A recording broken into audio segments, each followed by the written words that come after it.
بسم اللہ الرحمن الرحیم۔ السلام علیکم۔ واقعہ ہرا اس لڑائی کو کہتے ہیں جس میں یزیدی لشکر نے مدینۃ الرسول میں خون کی ندیاں بہا دیں اور 12,497 صحابہ کرام رضی اللہ تعالیٰ عنہ، انصار و مہاجرین، تابعین و حفاظ قریش و اہل مدینہ شہید ہوئے۔ مدینہ کی عصمت مآب خواتین کی عزتوں کو پامال کیا گیا اور مدینہ منورہ کی 1,000 پاک دامن عورتوں نے زنا بالجبر کے نتیجے میں ناجائز بچے جنے۔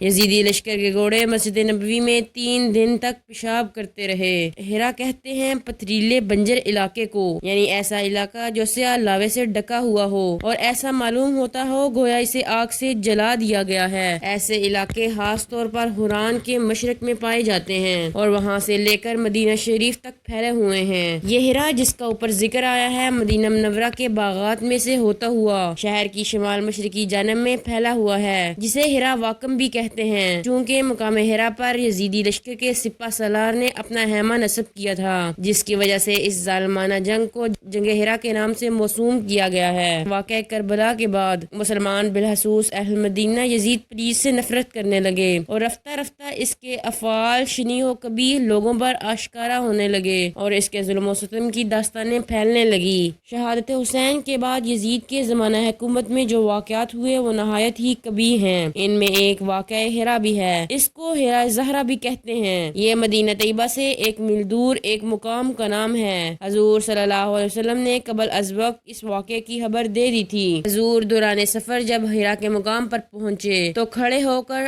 آیت انا للہ و انا الیہ راجعون پڑھی۔ صحابہ کرام کے دریافت کرنے پر آپ نے فرمایا، اس مقام ہرا میں میرے صحابہ کے بعد امت کے بہترین امتی قتل کیے جائیں گے۔ حضرت کعب بن احبار رضی اللہ تعالیٰ عنہ سے روایت ہے، فرماتے ہیں تورات میں ہے کہ مدینہ منورہ کے مشرقی سنگستان میں امت محمد صلی اللہ علیہ وآلہ وسلم کے کچھ ایسے لوگ جام شہادت نوش فرمائیں گے جن کے چہرے قیامت کے دن چوندوی کے چاند کی طرح چمکتے ہوں گے۔ ابن زبالہ روایت کرتے ہیں کہ حضرت عمر فاروق کے زمانے میں بہت زیادہ بارش ہوئی اور حضرت اپنے دوستوں کے ہمراہ برائے سیر و تفریح مدینہ شریف کے اطراف میں نکلے اور جب مقام ہرا پر پہنچے تو اس کی ہر جانب پانی کی ندیاں بہتی دیکھیں۔ کعب احبار رضی اللہ تعالیٰ عنہ بھی آپ کے ساتھ تھے۔ انہوں نے کہا، اے امیر المومنین، خدا کی قسم جس طرح یہ پانی بہ رہا ہے ایک دن اس وادی میں خون کی روح بھی اسی طرح رواں ہوگی۔ اہل مدینہ کو جب یزید کی بدعمالیوں کا علم ہوا تو انہوں نے علانیہ یزید کی مخالفت شروع کر دی اور اس کی بیعت سے انکار کر دیا۔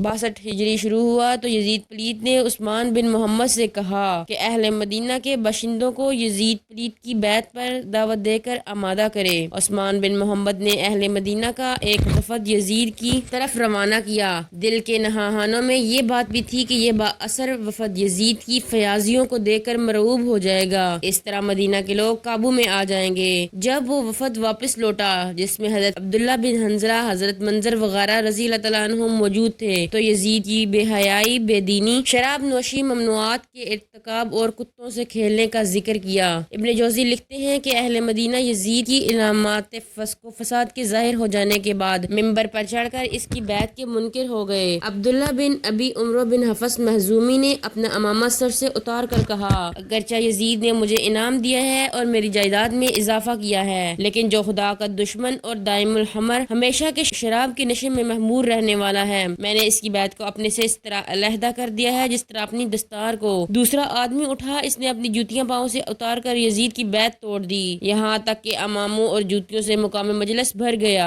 یزید نے مسلم بن عقبہ مری کو شامیوں کا ایک بہت بڑا لشکر دے کر اہل مدینہ سے جنگ کرنے کے لیے بھیجا تاکہ ان کو مدینہ طیبہ کے ہرا میں نہایت سختی سے قتل کرے اور جتنی شدت کر سکتا ہے کرے۔ اس نے 3 روز حرم نبوی کی بے حرمتی کی، اسی سبب سے اس کو واقعہ ہرا بھی کہتے ہیں۔ اس کا وقوع ہرا واقم میں ہوا۔ یہ جگہ مسجد نبوی شریف سے 1 میل کے فاصلے پر ہے۔ جو اہل مدینہ شہید ہوئے ان کی تعداد کچھ اس طرح ہے: مہاجرین و انصار علماء تابعین 1700، عوام الناس 10,000، حافظ قرآن 700، قریش 97، میزبان 12,497۔ اس کے علاوہ بدبخت یزیدیوں نے فسق و فساد اور زنا کو مباح کر دیا، یہاں تک کہ ظلم و زنا کے نتیجے میں مدینہ کی عصمت مآب 1,000 کنواری بیٹیوں نے ناجائز بچے جنے، مسجد نبوی میں گھوڑے باندھے۔ حضور صلی اللہ علیہ وسلم کے روضہ شریف اور منبر شریف کی درمیانی جگہ جس کو ریاض الجنہ، یہ جگہ جنت کے باغوں میں سے ایک ہے، ہے، گھوڑے پیشاب کرتے رہے۔